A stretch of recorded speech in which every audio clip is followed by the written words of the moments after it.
Karen smashed her neighbor's window in Helena. She's now in civil court facing heavy damages. In the quiet suburb of Helena, Montana, where picket fences and blooming Karen roses symbolized neighborly pride, a single act of rage shattered more than just glass. Karen Mitchell, a 52-year-old florist with a reputation for perfectionism, had always been particular about her garden. Her roses, especially the vibrant Karen variety named after her late mother, were her sanctuary.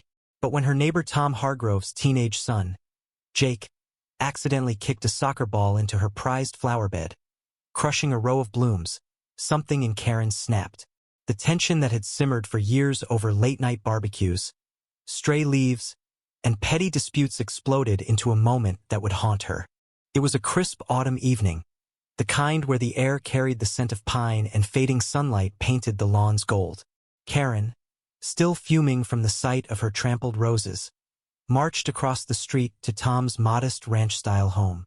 Her knocks on his door were sharp, relentless, like the beat of a war drum. Tom, a widowed carpenter with tired eyes and calloused hands, opened the door, expecting a civil complaint. Instead, Karen's voice cut through the dusk, accusing Jake of vandalism and demanding compensation. Tom, defensive of his son, dismissed her claims, insisting it was an accident. The argument escalated, voices rising until neighbors peeked through curtains.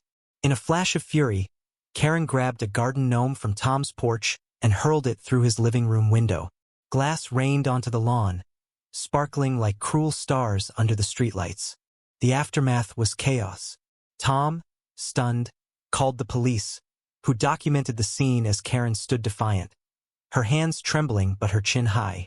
The neighborhood, once a tapestry of small-town camaraderie, split into factions.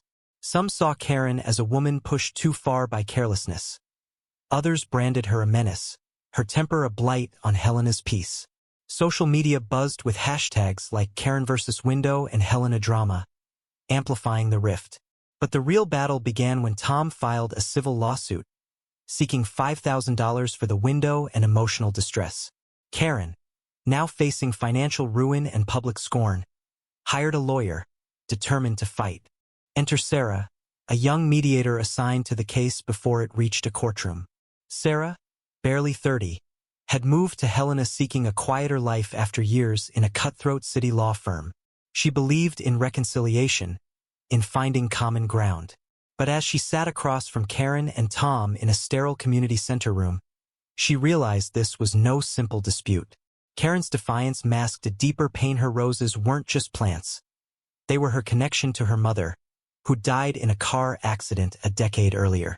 Tom, meanwhile, was drowning in grief over his wife's passing, raising Jake alone while juggling bills. The broken window wasn't just property damage. It was a symbol of his struggle to hold his life together. As mediation faltered, a twist emerged. Jake, the quiet 16-year-old at the heart of the storm, asked to speak.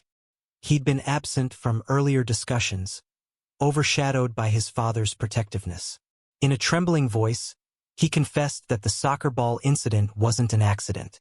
He'd kicked it deliberately, frustrated by Karen's constant complaints about his friend's noise.